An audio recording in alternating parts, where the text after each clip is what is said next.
வெங்காய வடை பண்ணுறதுக்காக 4 வெங்காயம் நீல வாக்கில் கட் பண்ணி வச்சுருக்கேங்க. பொடியாக கட் பண்ண கொத்தமல்லி, கருவேப்பிலை ஒரு கைப்பிடி சேர்த்துக்கலாம்.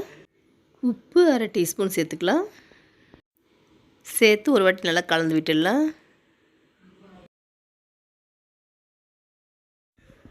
நல்லா சேர்த்து இது போல் கலந்து விட்டாச்சுங்க.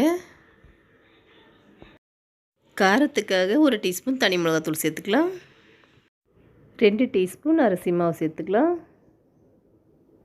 1/2 டீஸ்பூன் மைதா மாவு சேர்த்துக்கலாம்.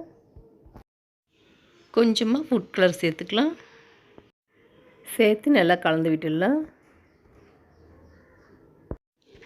இது போல் நல்லா கலந்ததும் கொஞ்சம் கொஞ்சமாக கடலை மாவு சேர்த்து நல்லா கலந்து விட்டுக்கலாம்.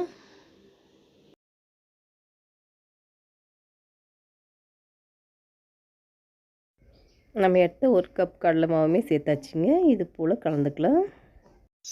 வெங்காய வடைக்கு மாவு ரெடி ஆயிடுச்சுங்க. இப்போ எண்ணெயில் தட்டி விட்டுக்கலாம்.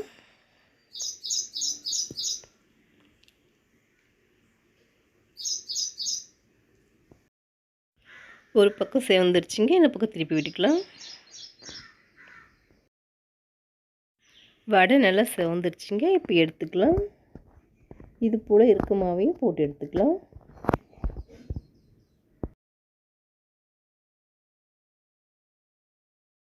வீட்டு சமையலில் வெங்காய வடை ரெடி ஆயிடுச்சுங்க. இது போல் வீட்டில் செஞ்சு சாப்பிட்டு பாருங்கள். பிடிச்சிருந்தால் லைக் பண்ணுங்கள், ஷேர் பண்ணுங்கள், நம்ம சேனலை சப்ஸ்கிரைப் பண்ணுங்கள்.